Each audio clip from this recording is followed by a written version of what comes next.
প্রিয় দর্শক, আসসালামু আলাইকুম। কেমন আছেন সবাই? দর্শক, আজকে আসলাম সারা বাংলাদেশের সর্ববৃহৎ নৌকা তৈরির কারখানায়। নৌকা কিন্তু বাঙালির একটা ঐতিহ্য। দুঃখের ব্যাপার হলো এই ঐতিহ্য কিন্তু বাংলাদেশ থেকে হারিয়ে যাচ্ছে। দর্শক, আমি আজকে আপনাদেরকে দেখাবো নৌকা কিভাবে বানায়, নৌকা কোথায় বিক্রি করে, কি কাঠ দিয়ে তৈরি হয়। দর্শক, এখানে দেখতে পাচ্ছেন এই একটা নৌকা, কিন্তু এই যে আমার সাইডে কিন্তু আরো একটা নৌকা আছে দেখতে পাচ্ছেন। ওইটা নতুন তৈরি করেছে এবং এটা আলকাতরা দিয়ে মোটামুটি এটা তৈরি হয়েছে নদীতে যাওয়ার জন্য। এই পাশে দেখতে পাচ্ছেন এখানে কিন্তু নৌকা তৈরি করা হচ্ছে। তো আসুন আমি আপনাদেরকে বিস্তারিত দেখাই।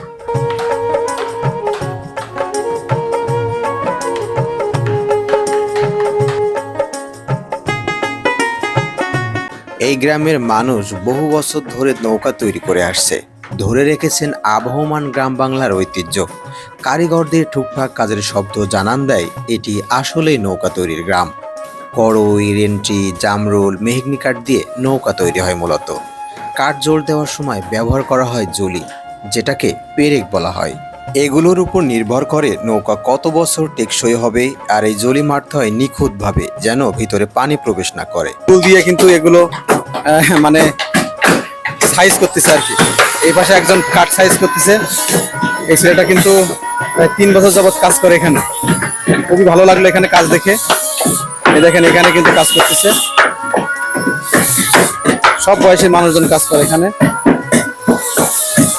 নৌকার তক্তা জোর দিতে হয়, আর বিশেষ বাটাম এবং দড়ির সাহায্যে তা টাইট করা হয়, যেন নৌকা কোন আকৃতির হয় এবং নির্দিষ্ট গঠনে আসে। এই কাজটি করতে গেলে বেশ শক্তি প্রয়োগ করতে হয়।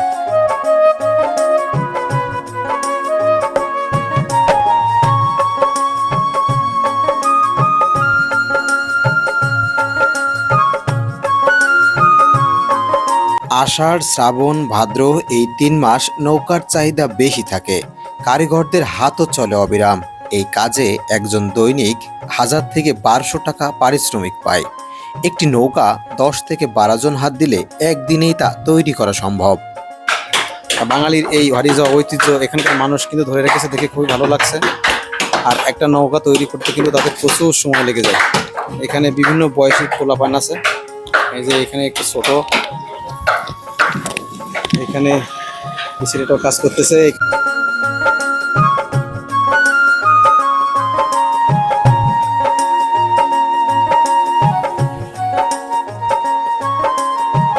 বন্ধুরা, আপনারা দেখতে পাচ্ছেন কত সুন্দর একটা নৌকা তৈরি হয়ে গেছে।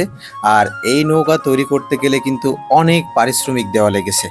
এই নৌকাটা কিন্তু মোটামুটি তৈরি রোদ্রে রাখা হয়েছে, এবং এই যে নৌকাটা দেখছেন এটা কিন্তু আলকাতরা দিয়ে আরো সুন্দর করা হয়েছে। এটা হাটে তোলার জন্য প্রস্তুত। এবার এখানকার মালিকরা তাদের নির্দিষ্ট হাটে নৌকাটা তুলবে এবং সেখান থেকে সাধারণ মানুষ ক্রয় করে কাজের জন্য নিয়ে যাবে।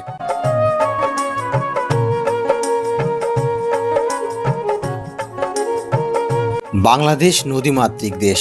যেসব জেলাতে নদী বেশি সেসব অঞ্চলে মূলত নৌকা বেশি বিক্রি হয়, এবং কিছু অঞ্চলে জলাবদ্ধতার কারণে নৌকা এখনও টিকে আছে। কিন্তু আবহমান গ্রাম বাংলায় কালের বিবর্তনে নৌকার দেখা খুবই কম পাওয়া যায়।